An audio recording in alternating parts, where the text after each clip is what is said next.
were into the sectionals now. Then would come the regionals. Then, with only 2 teams left, the big show, the Arizona State Championship. Glendale, the team we had lost to, got bitter, masochistic attention on the Roadrunner, with scores in foot-high numerals as they continued to win and move through the tournament. Meanwhile, Stargirl was involved in a tournament all her own, the Oratorical Contest. As Micah High's winner, she qualified for the District Talk-Off, as the Times called it. It took place in the auditorium of Red Rock High School, and lo and behold, Stargirl won that too. The next stop was the state finals in Phoenix, on the 3rd Friday in April. In my homeroom, when the announcement came over the PA about Stargirl winning the district title, I was about to let out a cheer, but I caught myself. Several people booed. Getting ready for the finals, Stargirl practiced on me. Most often we went into the desert. She did not use notes, nor did her words seem memorized. Each time she gave the speech, it was different. She seemed to insert new material as it popped into her head. She matched her words so perfectly that the speech was not a speech at all, but one creature's voice in the wild, as natural as a raven's caw or a coyote's howl at midnight. I sat cross-legged on the ground. Cinnamon sat on me. We listened in rapture, and so, I half believed, did the tumbleweed, the cacti, the desert, the mountains, all listening to the girl in the long falling skirt. What a shame, I thought, to pack her performance into a schedule and present it to rows of plush-back seats in an auditorium. Once, incredibly, an elf owl landed atop a saguaro not 10 feet from where she was speaking. It paused for a full minute before ducking into its hole. Of course, we did other things too. We walked. We talked. We rode bikes. Though I had my driver's license, I bought a cheap secondhand bicycle so I could ride with her. Sometimes she led the way. Sometimes I did. Whenever we could, we rode side by side. She was bendable light. She shone around every corner of my day. She taught me to revel. She taught me to wonder. She taught me to laugh. My sense of humor had always measured up to everyone else's, but timid, introverted me, I showed it sparingly. I was smilier. In her presence, I threw my head back and laughed out loud for the first time in my life. She saw things. I had not known there was so much to see. She was forever tugging my arm and saying, "Look!" I would look around and see nothing. Where? She would point, "There!" In the beginning, I could not see. She might be pointing to a doorway, or a person, or the sky. But such things were so common to my eyes, so undistinguished, that they would register as nothing. I walked in a gray world of nothings. So she would stop and point out that the front door of the house we were passing was blue, and the last time we had passed it, it had been green.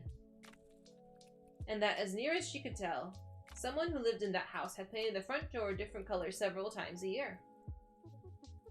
Or she would whisper to me that the old man sitting alone on the bench at the Tudor Village shopping center was holding his hearing aid in his hand, and he was smiling. And he wore a coat and tie as if he were going somewhere special. And pinned into his lapel was a tiny American flag. Or she would kneel down and pull me down with her and show me the ants, 2 of them, lugging a lopped leg of a beetle 20 times their size across the sidewalk. As mighty as 2 men, were they strong as ants, carrying a full-grown tree from one end of town to the other. After a while, I began to see better. When she said, "Look!" and I followed her pointing finger, I saw. Eventually, it became a contest. Who would see first? When I finally did it, I said, "Look!" and pointed and tugged her sleeve. I was as proud as a first grader with a star on his paper. And there was more to her than that. What she saw, she felt. Her eyes went straight to her heart. The old man on the bench, for example, made her cry. The lumberjack ants made her laugh. The door of many colors put her in such a snit sort of curiosity that I had to drag her away. She felt she could not proceed with her life until she had knocked on such a door. She told me how she would run the Micah Times as if she were the editor. Crime would be on page 10. Ants and old men and painted doors would be page 1. She made up the headlines. Ants haul monster load across vast barren walk. Mystery smile. Old man nods off at Tudor village. Door begs, knock me. I told her I wanted to be a TV director. She said she wanted to be a silver lunch truck driver. Huh? I said. You know, she said. People working all morning and then it's 12 o'clock. The secretaries in their offices walk out the door.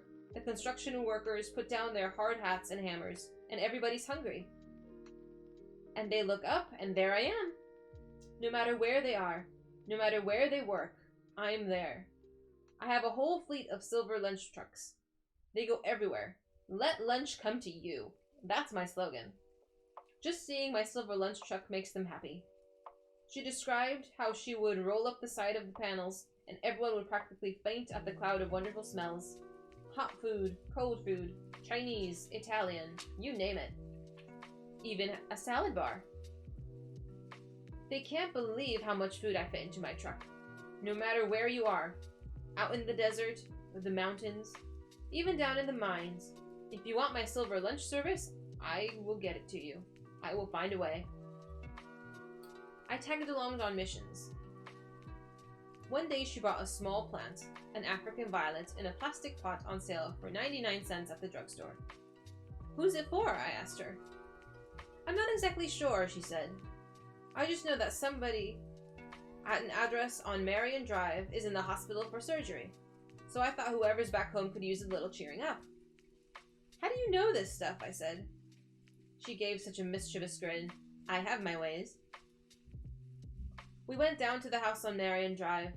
She reached into the saddle pack behind her bicycle seat.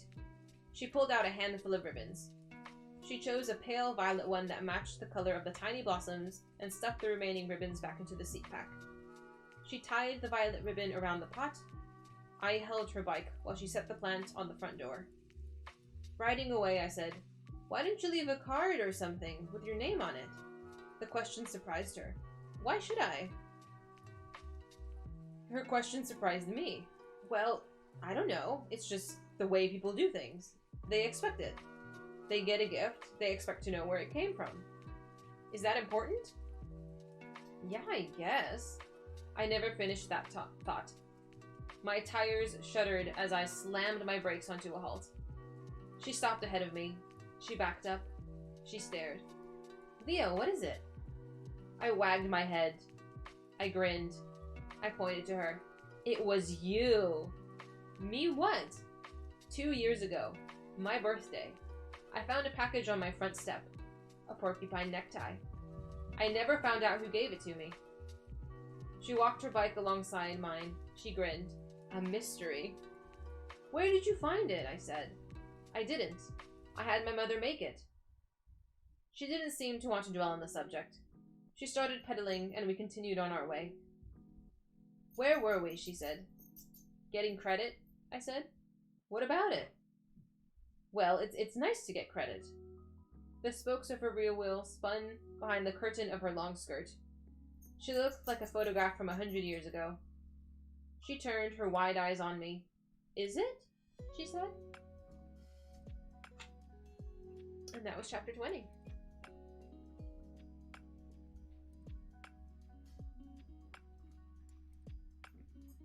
So we found out where the tie came from. I don't know. I really enjoy that. Like, you know, the little parts he says about, like,